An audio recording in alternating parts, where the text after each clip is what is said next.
പ്രവൃത്തികൾ അദ്ധ്യായം 20.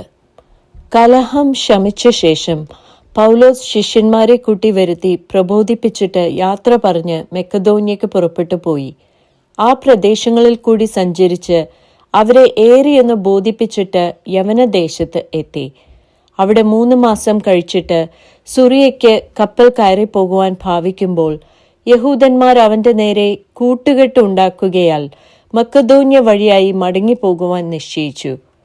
ബെരോവയിലെ പുറോസിന്റെ മകൻ സൊപത്രോസും തെസലോനിക്യരായ അരിസ്തർഹോസും സെക്കുന്തോസും ദർബക്കാരനായ ഗായോസും തിമോത്തിയോസും ആസ്യക്കാരായ തുഹിക്കോസും ത്രോഫിമോസും ആസ്യ വരെ അവനോട് കൂടെ പോയി.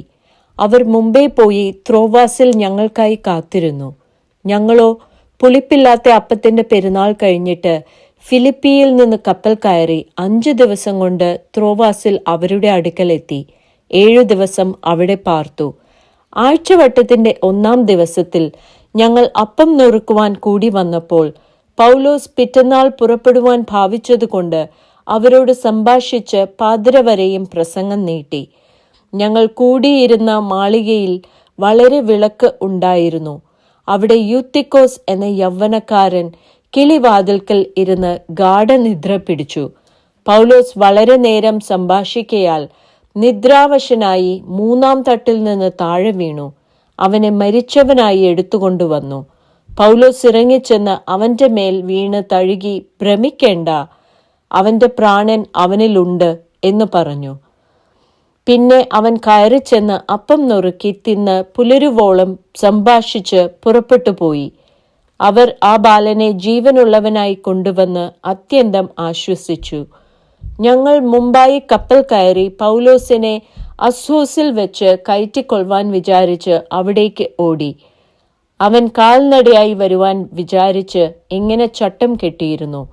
അവൻ അസ്സോസിൽ ഞങ്ങളോട് ചേർന്നപ്പോൾ അവനെ കയറ്റി മിതുലേനയിൽ എത്തി. അവിടെ നിന്ന് നീക്കി പിറ്റന്നാൾ ഖിയോസ് ദ്വീപിന്റെ തൂക്കിൽ എത്തി. മറുനാൾ സാമോസ് ദ്വീപിൽ അണഞ്ഞു. പിറ്റേന്ന് മിലേത്തോസിൽ എത്തി. കഴിയുമെങ്കിൽ പെന്തക്കോസ്ത് നാളേക്ക് യെരുശലേമിൽ എത്തേണ്ടതിന് പൗലോസ് ബന്ധപ്പെടുകയാൽ ആസിയയിൽ കാലതാമസം വരരുത് എന്ന് വെച്ച് എഫേസോസിൽ അടുക്കാതെ ഓടണം എന്ന് നിശ്ചയിച്ചിരുന്നു. മിലേത്തോസിൽ നിന്ന് അവൻ എഫേസോസിലേക്ക് ആളയച്ച് സഭയിലെ മൂപ്പന്മാരെ വരുത്തി. അവർ അവന്റെ അടുക്കൽ വന്നപ്പോൾ അവൻ അവരോട് പറഞ്ഞത്, ഞാൻ ആസിയയിൽ വന്ന 1-ാം നാൾ മുതൽ എല്ലായ്പ്പോഴും നിങ്ങളോട് കൂടെ എങ്ങനെയിരുന്നു എന്നും വളരെ താഴ്മയോടും കണ്ണുനീരോടും യഹൂദന്മാരുടെ കൂട്ടുകെട്ടുകളാൽ എനിക്ക് ഉണ്ടായ കഷ്ടങ്ങളോടും കൂടെ കർത്താവിനെ സേവിച്ചു വന്നു എന്നും പ്രയോജനമുള്ളത് ഒന്നും മറച്ചു വെക്കാതെ പരസ്യമായും വീടുതോറും നിങ്ങളോട് അറിയിക്കുകയും ഉപദേശിക്കുകയും ചെയ്തു എന്നും ദൈവത്തിങ്കലേക്കുള്ള മാനസാന്തരവും നമ്മുടെ കർത്താവായ യേശുക്രിസ്തുവിലുള്ള വിശ്വാസവും യഹൂദന്മാർക്കും യവനന്മാർക്കും സാക്ഷീകരിച്ചു എന്നും നിങ്ങൾ അറിയുന്നുവല്ലോ. ഇപ്പോൾ ഇതാ ഞാൻ ആത്മാവിനാൽ ബന്ധിക്കപ്പെട്ടവനായി യെരൂശലേമിലേക്ക് പോകുന്നു. ബന്ധനങ്ങളും കഷ്ടങ്ങളും എനിക്കായി കാത്തിരിക്കുന്നു എന്ന് പരിശുദ്ധാത്മാവ് പട്ടണം തോറും സാക്ഷ്യം പറയുന്നതല്ലാതെ അവിടെ എനിക്ക് നേരിടുവാനുള്ള ഒന്നും ഞാൻ അറിയുന്നില്ല. എങ്കിലും ഞാൻ എൻ്റെ പ്രാണനെ വിലയേറിയതായി എണ്ണുന്നില്ല. എൻ്റെ ഓട്ടവും ദൈവകൃപയുടെ സുവിശേഷത്തിന് സാക്ഷ്യം പറയേണ്ടതിന് കർത്താവായ യേശു തന്ന ശുശ്രൂഷയും തികയ്ക്കണം എന്നേ എനിക്കുള്ളൂ.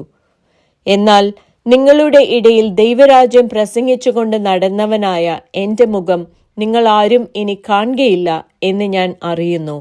അതുകൊണ്ട് നിങ്ങളിൽ ആരെങ്കിലും നശിച്ചു പോയാൽ ഞാൻ കുറ്റക്കാരനല്ല എന്ന് ഞാൻ ഇന്നേ ദിവസം നിങ്ങളോട് സാക്ഷ്യം പറയുന്നു.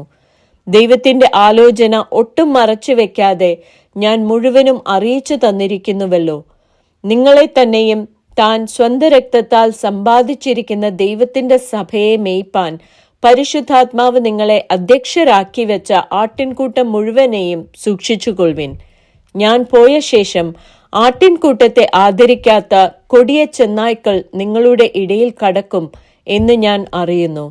ശിഷ്യന്മാരെ തങ്ങളുടെ പിന്നാലെ വലിച്ചു കളവാനായി വിപരീതോപദേശം പ്രസ്താവിക്കുന്ന പുരുഷന്മാർ നിങ്ങളുടെ ഇടയിൽ നിന്ന് എഴുന്നേൽക്കും. അതുകൊണ്ട് ഉണർന്നിരിപ്പിൻ. ഞാൻ 3 സംവത്സരം രാപ്പകൽ ഇടവിടാതെ കണ്ണുനീർ വാർത്തും കൊണ്ട് ഓരോരുത്തന് ബുദ്ധി പറഞ്ഞു തന്നത് ഓർത്തുകൊള്ളുവിൻ. നിങ്ങൾക്ക് ആത്മീക വർധന വരുത്തുവാനും സകല വിശുദ്ധന്മാരോടും കൂടെ അവകാശം തരുവാനും കഴിയുന്ന ദൈവത്തിലും അവന്റെ കൃപയുടെ വചനത്തിലും ഞാൻ ഇപ്പോൾ നിങ്ങളെ ഭരമേൽപ്പിക്കുന്നു. ആരുടെയും വെള്ളിയോ പൊന്നോ വസ്ത്രമോ ഞാൻ മോഹിച്ചിട്ടില്ല. എന്റെ മുട്ടിനും എന്നോട് കൂടെ ഉള്ളവർക്കും വേണ്ടി ഞാൻ ഈ കൈകളാൽ അധ്വാനിച്ചു എന്ന് നിങ്ങൾ തന്നെ അറിയുന്നുവല്ലോ. ഇങ്ങനെ പ്രയത്നം ചെയ്ത് പ്രാപ്തിയില്ലാത്തവരെ സഹായിക്കുകയും വാങ്ങുന്നതിനേക്കാൾ കൊടുക്കുന്നത് ഭാഗ്യം എന്ന കർത്താവായ യേശു താൻ പറഞ്ഞ വാക്ക് ഓർത്തുകൊള്ളുകയും വേണ്ടത് എന്ന് ഞാൻ എല്ലാം കൊണ്ടും നിങ്ങൾക്ക് ദൃഷ്ടാന്തം കാണിച്ചിരിക്കുന്നു. ഇങ്ങനെ പറഞ്ഞിട്ട് അവൻ മുട്ടുകുത്തി അവരെല്ലാവരോടും കൂടെ പ്രാർത്ഥിച്ചു. എല്ലാവരും വളരെ കരഞ്ഞു. ഇനിമേൽ അവന്റെ മുഖം കാണുകയില്ല എന്ന് പറഞ്ഞ വാക്കിനാൽ അവർ ഏറ്റവും ദുഃഖിച്ച് പൗലോസിന്റെ കഴുത്തിൽ കെട്ടിപ്പിടിച്ച് അവനെ ചുംബിച്ച് കപ്പലോളം അവനോട് കൂടെ വന്ന് അവനെ യാത്രയയച്ചു.